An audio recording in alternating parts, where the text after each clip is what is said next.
Hello friends, का काळजी नसायला आपण व्यापार या प्रकरणामध्ये आपण व्यापाराचे प्रकार त्यातला एक भाग आपण पाहिला आहे की वस्तूच्या प्रमाणानुसार व्यापार. याच्यामध्ये दुसरा जो प्रकार आहे एक व्यापाराच्या प्रकाराचा दुसरा प्रकार आहे तो कुठला बघा, प्रदेश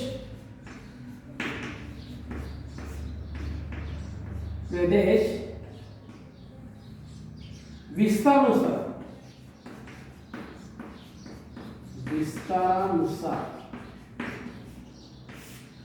प्रदेश विस्तारानुसार सॉरी हा घटक जो आहे प्रदेश विस्तारानुसार हा जो घटक विद्यार्थी मित्रांनो आपण तो पाहणार आहोत आता. तर मालाची खरेदी विक्री विविध स्तरावर होत असते. जो माल आपण जो वेगवेगळ्या प्रकारचे विविध प्रकारचे माल आहेत की साखर, तेल किंवा इतर खाद्यपदार्थ, तर हा जो मालाची खरेदी करतो त्याची विक्री करतो आणि विविध स्तरावरती होत असते. या मालाची खरेदी विक्री विविध स्तरावरती होत असते. त्यानुसार स्थानिक, विभागीय, राष्ट्रीय, आंतरराष्ट्रीय असे व्यापाराचे प्रकार पडतात. म्हणजे हे माल खरेदी करतो, विकतो स्थानिक पातळीवरती, म्हणजे आपण इथं राहतो जर त्या भागामध्ये, किंवा विभाग जो बाहेरच्या ठिकाणी विभाग स्तरावरती, राष्ट्रीय स्तरावरती आणि आंतरराष्ट्रीय स्तरावरचे असे व्यापाराचे प्रकार होतात. तर देशांतर्गत व्यापार किंवा अंतर्गत, त्याच्यामध्ये देशांतर्गत किंवा अंतर्गत व्यापार, एका देशातील वेगवेगळ्या प्रदेशामध्ये हा व्यापार होतो.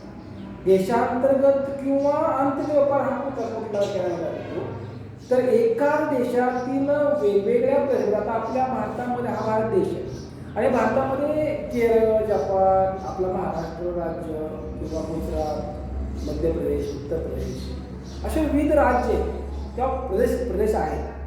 तर या प्रदेशामध्ये हा व्यापार केला जातो. देशाचा आकार, साधन संपत्ती, उपलब्ध आपल्या देशाचा किंवा प्रत्येक देशामध्ये, भारत असेल, चीन असेल, जपान हे देश आहे, ते त्या देशांचा आकार, त्याचं क्षेत्रफळ किती मोठं आहे, त्यामुळं त्या देशामध्ये उपलब्ध असणारी साधन संपत्ती, निसर्गातून मिळणारी जी साधन संपत्ती आहे, त्यानंतर विविधता आणि वितरण यांचा परिणाम प्रामुख्याने देशांतर्गत व्यापारामध्ये होतो.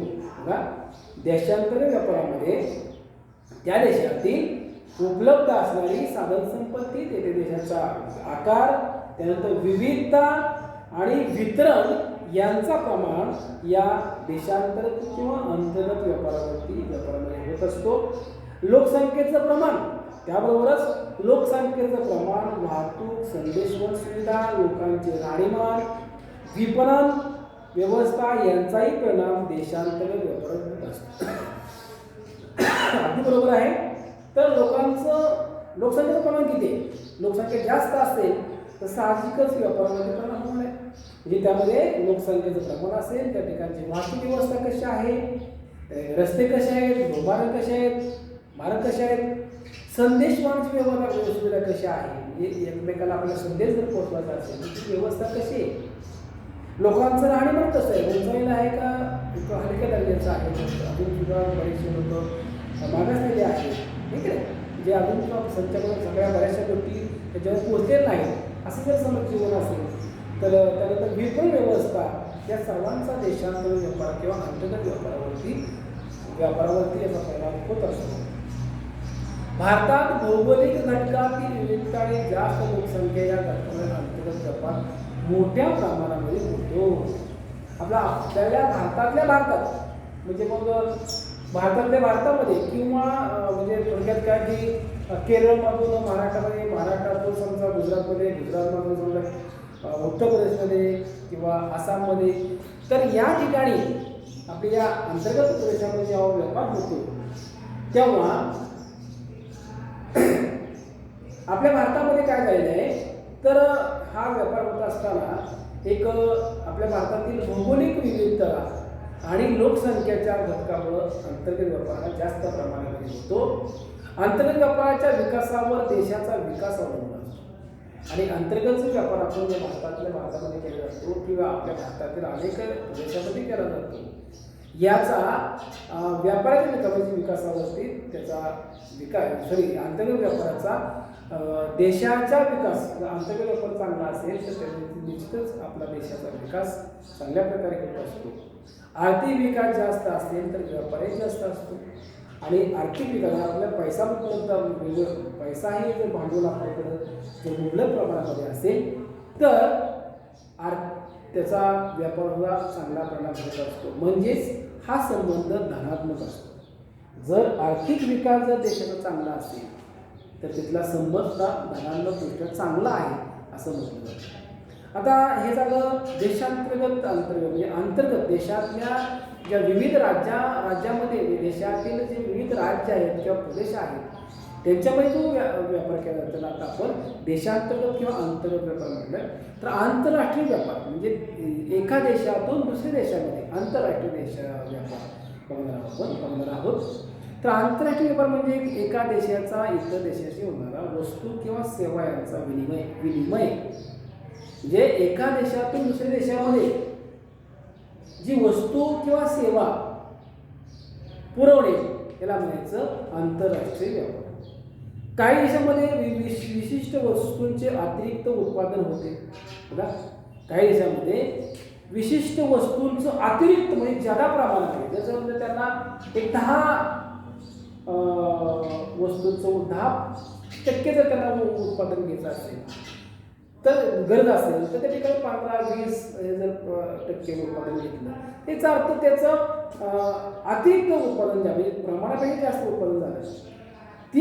ते काय केलं तर अतिरिक्त जो काय उत्पादन आहे ते मागणी असलेल्या देशाकडे पाठवले जाते आणि यातूनच आंतरराष्ट्रीय व्यापाराची सुरुवात होते. म्हणजे आपल्या देशाला समजा एक 10% उत्पादन आवश्यक असेल आणि त्या देशाची क्षमता जर समजा 20%-25% उत्पादन करण्याची क्षमता असेल तर 10% त्या आपल्या देशामध्ये राहिलेला उर्वरित जो काय 25% असेल तर 10% किंवा 25% उत्पादन केलं असेल तर 10% उर्वरित राहिलेलं शिल्लक जो उत्पादन आहे ते काय केलं तर ज्या देशाकडे ज्या देशाची मागणी आहे त्या देशाला पकडला जातो. यातूनच मग आंतरराष्ट्रीय व्यापार सुरुवात होते. आंतरराष्ट्रीय व्यापार जेव्हा दोन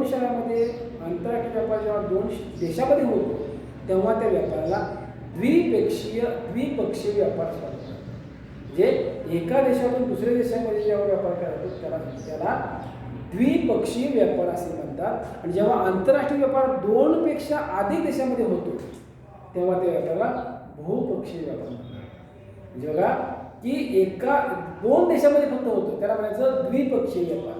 परंतु 2 देशापेक्षा अधिक देशामध्ये जेव्हा वस्तूंचा व्यापार केला जातो, उत्पादनाचा व्यापार केला जातो त्या व्यापाराला बहुपक्षीय व्यापार असं म्हटलं जातं. काही देश त्यांच्या गरजेपेक्षा जास्त वस्तूंचं उत्पादन करतात. मी तुम्हाला काय सांगितलं पद्धतीनं काही देश त्यांना आवश्यक असणारे जे उत्पादन आहे तर 10% असेल तर 15-20-50% उत्पादन केलं जातं. उदाहरणार्थ सौदी अरेबिया, कुवेत इत्यादी देशामध्ये होणारे खनिज तेल उत्पादन, कॅनडा, संयुक्त संस्थाने इत्यादी देशातील गहू उत्पादन हे उत्पादन मागणी करणाऱ्या देशांना बघा की सौदी अरेबियामध्ये किंवा कुवेतमध्ये खनिज तेल त्यांना जे आवश्यक असतं त्या देशाला आवश्यक असणाऱ्या खनिज तेलाचं उत्पादनापेक्षा जास्त प्रमाणामध्ये उत्पादन केलं जातं. त्याबरोबरच कॅनडा संयुक्त संस्था सुद्धा या देशामध्ये गहूचं उत्पादन सुद्धा त्यांना जे आवश्यक असतं जे उत्पादन किंवा गहू लागणार आहे त्याच्यापेक्षा जास्त प्रमाणामध्ये उत्पादन करतात. आणि मग हे उत्पादन केला जो ज्याला माल आहे तो मागणी करणाऱ्या देशांना बोलला जातो.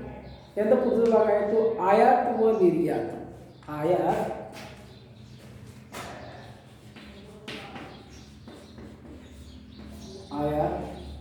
व निर्यात. आता विद्यार्थी मित्रांनो तुम्हाला हे सर्वसामान्य माहितीच आहे की आयात म्हणजे काय की दुसऱ्या देशातून आपल्या देशामध्ये उत्पादनाची मागणी करणे त्याला आपण आयात म्हणतो. आणि निर्यात म्हणजे काय की आपल्या देशाकडून उत्पादन केलं आहे उत्पादन आपण घेतलेलं आहे ते मागणी असलेल्या देशाला आपण पाठवतो, त्याला काय म्हणतो निर्यात. बघूया प्रत्यक्ष बघा की आयात व निर्यात या आंतरराष्ट्रीय व्यापाराची मूलभूत क्रिया आहे. बघा आंतरराष्ट्रीय व्यापाराची एक मूलभूत क्रिया आहे ती आयात करणे किंवा निर्यात करणे. जेव्हा एखादा देश आपल्याकडे कमतरता असलेल्या वस्तू जेव्हा एखादा देश आपल्याकडे कमतरता असलेल्या वस्तू किंवा सेवा इतर देशाकडे विकत घेतो. बघा आयात काय करतो की आपल्याकडे एखाद्या वस्तूची कमतरता असेल तर किंवा कमी प्रमाण असेल तर ते काय किंवा सेवा कमी असेल तर इतर देशाकडे विकत घेतो आणि तेव्हा त्या क्रियेला आयात. मी तुम्हाला सुद्धा ते सांगितलं की आपल्याकडे जे आवश्यक आहे मग ती वस्तू असेल किंवा एक सेवा असेल तर ज्या देशाकडून आपण मागवतो त्याला आपण आयात म्हणतो, या क्रियेला आयात म्हटलं जातं. आणि जेव्हा एखाद्या देशात गरजेपेक्षा जास्त उत्पादन केले जाते आणि ते उत्पादन गरज असलेल्या देशांना विकले जाते तेव्हा त्या क्रियेला निर्यात असं म्हणतात. आयात म्हणजे काय किंवा निर्यात म्हणजे काय असला प्रश्न विचारतील तर आयात म्हणजे काय की ज्या वस्तूंचं आपल्याकडे कमतरता आहे, वस्तू असेल किंवा सेवा असेल, तो आपण काय करतो इतर देशातून आपण काय करतो विकत घेतो, या क्रियेला आयात म्हटलं जातं. आणि काही जेव्हा एखाद्या देशामध्ये गरजेपेक्षा जास्त उत्पादन केलं जातं आणि ते गरजेपेक्षा जास्त निर्माण केलेलं जे उत्पादन आहे ते जगात केलेलं जे उत्पादन आहे ते उत्पादन ज्या गरज असलेल्या देशांना ते आपण काय केलं विकतो, तेव्हा या क्रियेला निर्यात असे म्हटले जाते.